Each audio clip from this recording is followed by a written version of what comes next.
The short answer is it was sort of brick by brick, stumble by stumble. But I grew it up through dealing with the travelling public, and in particular initially with seaports and ferries, and then broke into airports.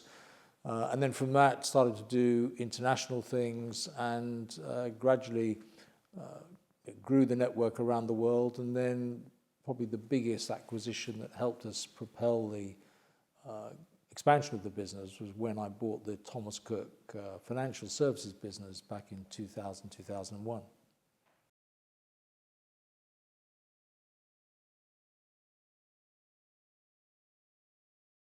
Yeah, I think if you're in the money changing business, more currencies are better than less currencies. Although funny enough, when the euro was introduced, everybody thought that was curtains as far as Travelex was concerned. But we always saw it as more opportunity than threat. But the idea that we should end up with one sort of universal global currency, I think that really would be the end of the money changing business.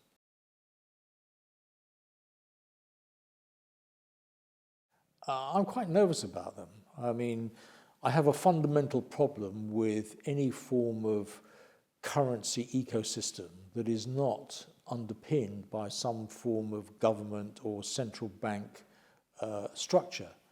These cryptocurrencies do not have that sort of infrastructure. Personally, I think this is an accident waiting to happen. So in fact, there's been a lot of recent press comment about voicing concerns about these currencies. The sort of scale of the way they've increased in price and value, does not seem healthy. And there's also been a lot of comment that the dark web, people are using these cryptocurrencies to transact business in the dark web, which I think is a very worrying concern. Well, it's a worry. We're in a very volatile period. We've got a huge uncertainty out there. Look, as people will know that I was a Remainer. I spoke on it. I wrote on it. I supported it. But my view is we've been through a democratic process and we are where we are, and absolutely now the priority is to roll up our sleeves and go and negotiate the best deal we can. And inevitably, as the sort of political grandstanding goes on, sterling will come under pressure. I'm the eternal optimist. My glass is always half full, and I'd sort of like to think that ultimately we and Europe will get to an agreed position, and it'll all come right in the end.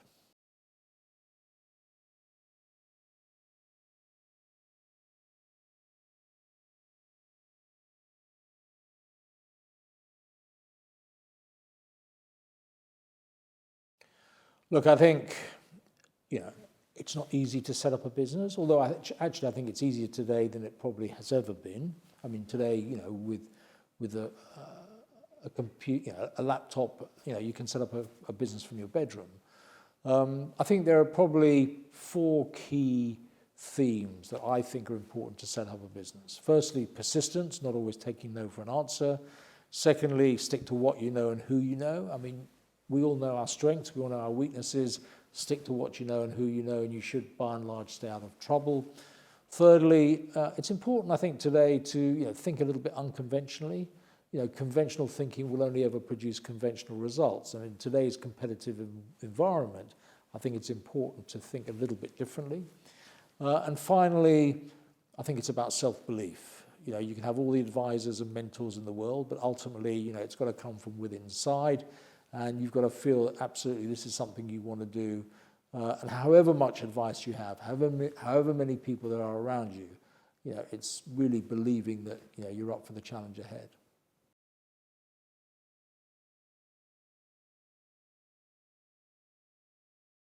I absolutely think that anybody from any background can achieve success in business.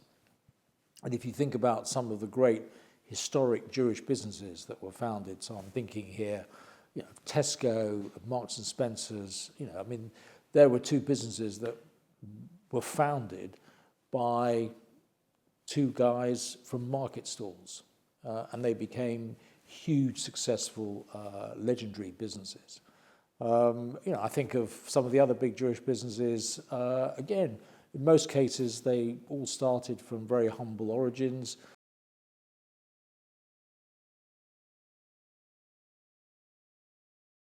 Look, I think it's important, if you achieve any sort of success in business, the important thing is to give something back. And it's not just about money, and this can be at any level of success.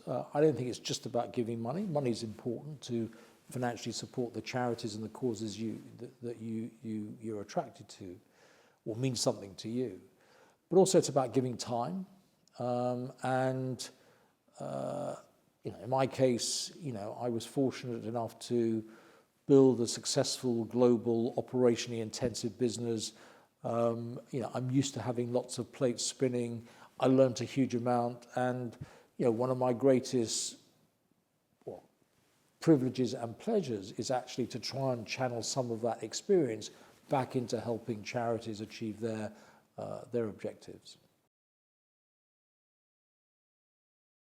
I think as it happens, I think in today's world, charitable giving has become much more democratized. If you think of the big TV campaigns like Children in Need and Red Nose Day, anybody, whether you're school kids in a classroom or a group of people in a shop or a factory, everybody gets together and raises money at every level. Television gives it a huge appeal, and it's great to see that in this day and age that people really participate in that at every level, and want to give something to help people who are less fortunate themselves.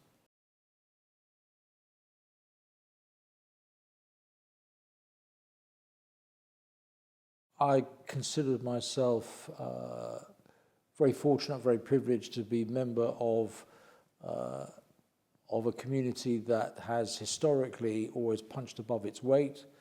We are currently roughly 270, 280,000 Jews in this country. Philanthropically, across every aspect of philanthropy, we're well known for supporting education, welfare, arts.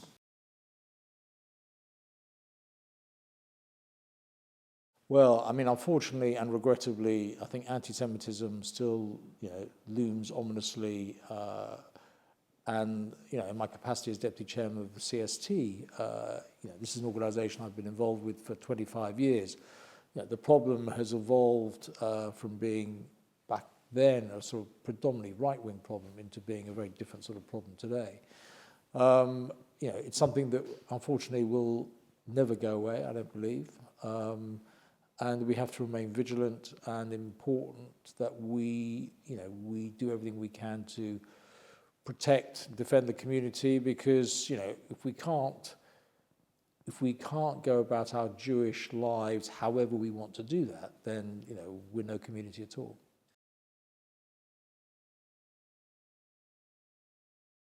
Well, my relationship with the Prince's Trust began back in 2001 or two, I think, when it was the 25th anniversary of Travelex, and I wanted to find a way to help young people start their businesses in the way that 25 years ago, when I was 24, I started Travelex. And this was the way that I wanted to mark the anniversary, and one thing led to another, and I came to meet the Prince's Trust. And of course, one of the things the Prince's Trust is famous for is helping young people start businesses.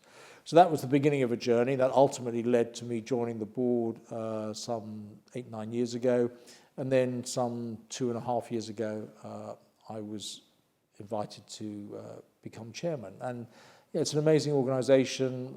It started with £7,500, which was the Prince of Wales's severance pay when he left the Navy back in 1976, so it's 41 years old. Today it's a £73 million charity that will help something like 70,000 disadvantaged, vulnerable young people in this country get into some form of education, training or employment.